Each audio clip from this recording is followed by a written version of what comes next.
Hi guys, and welcome back to the Solly Pop Show. Yes, I am representing two different fandoms with my beanie and my shirt, so deal with it. Thank you so much for watching the last two videos, one being the one-man quartet music video and the other one being the making of. It was nice having two pre-recorded videos that I could edit while waiting in the airport because the last two Sundays I was in Park City, Utah for the Sundance Film Festival, which brings me right back into what I'm going to talk about today, the Sundance Film Festival, which was amazing. Just everything about it. I got 3 units of upper division honors credit for my school to sit and watch movies and meet celebrities and have the time of my life. While I was there, I watched 12 movies. Didn't get to see all the movies I wanted to see, but I did get to see a whole bunch. So I am going to count down from 12 and rate my movies by relative awesomeness. I was not disappointed by any of the movies I saw.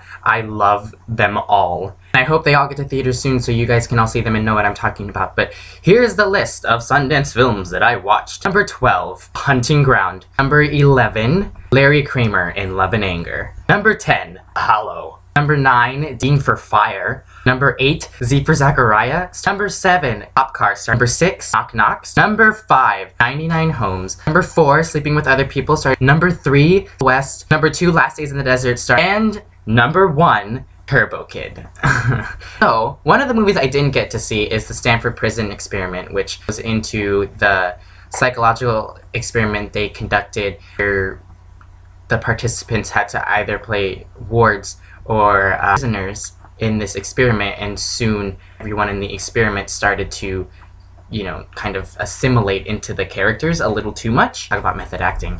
One of the actors in that movie is Callan McAuliffe, who also played young Jay Gatsby in The Great Gatsby, and my girlfriend's younger brother, and I am number 4. And my personal favorite movie is Flipped, and Callan McAuliffe starred as Bryce Losky. The day before the movie premiered, I was walking in the street, and then I see Callan McAuliffe. And there was that moment of, is that Callan McAuliffe? And then the moment of, oh my god, it is Callan McAuliffe. And then the moment of, I'm frozen, I can't do anything. And that happened in a manner of like 0.5 seconds, and then after that it was like, oh my god, Callan McAuliffe. If you've ever seen Mean Girls, it was verbal vomit. And then he turned and he's like, hey, in his Australian accent, and he like went in for a hug, and I was like, oh, and I returned it because that's what a nice person does. And then it turns out he thought I was someone else, apparently an artist that he had met up with earlier that night. And I introduced myself, and he was like, oh. In the middle of Main Street in Park City, I had a full-on conversation with Callan McAuliffe for 20 minutes. I don't know if he knew that I was shaking the whole time, and there might have been more famous celebrities walking by that I could have ambushed, but I didn't care. I was having a conversation with Callan McAuliffe, and it wasn't just like weird fangirl interrogation, like, what's your favorite color?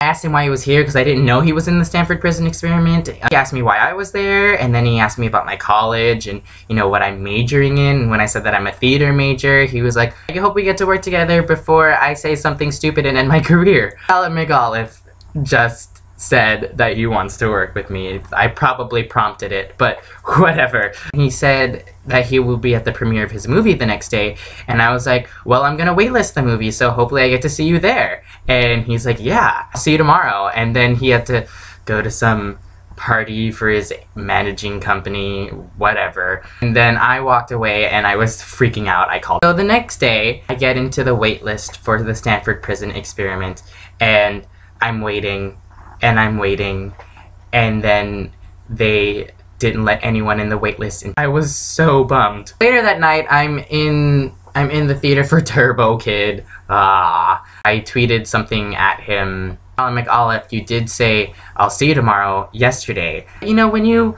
tweet at a celebrity, they usually don't respond, or they have a million, tweets at them, so they probably won't see yours. And then the next day, I get a text while I'm in a film, and it's from my friend Jessica, and it says, Callan McAuliffe has tweeted you, this is not a drill, except it was in all caps, so obviously Jessica was screaming at me. I went to my Twitter, and Callan McAuliffe was like, I looked for you, which doesn't mean anything, but obviously in the theater I freaked out. And so I freaked out. I tweeted him back saying, you know, I couldn't get into the film, blah, blah, blah. And, you know, the whole day I was kind of freaking out. It was my last day and I didn't have any money to see films or have lunch. I was just kind of like, you know, relaxing in a Starbucks and pretending that I was going to start on my homework and not starting on my homework. The night that we did meet, we took a picture together. I had posted it that night, you know, because I was freaking out. I was on the plane when I get off.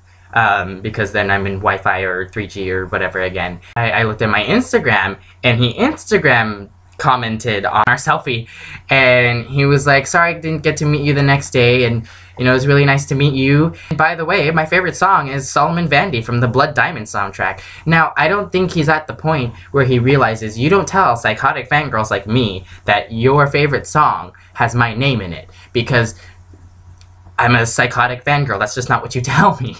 So I listened to the song, and it's actually like a really good song. So, you know, I was also freaking out because Callan McAuliffe, again, you know, responded to me, and it wasn't even, this time wasn't like specifically prompted. I had posted the picture like days before. I was like, oh, whatever, you know, you post a picture of celebrities that you take pictures with because, you know, that's what you do. The next day, which was my first day of school, I was being that weird Instagram person who's like, I'm going to listen to music today because it's my first day of school and post it as a playlist on Instagram and pretend like it's like the best thing ever when really it's not. One of the songs that I did post that I listened to was Solomon Vandy from the Blood Diamond soundtrack, and I was like, you know, it's at whatever his Instagram name is, his favorite song, and, you know, hashtag coincidence, hashtag I think not, you know, just, you know, weird white girl Instagram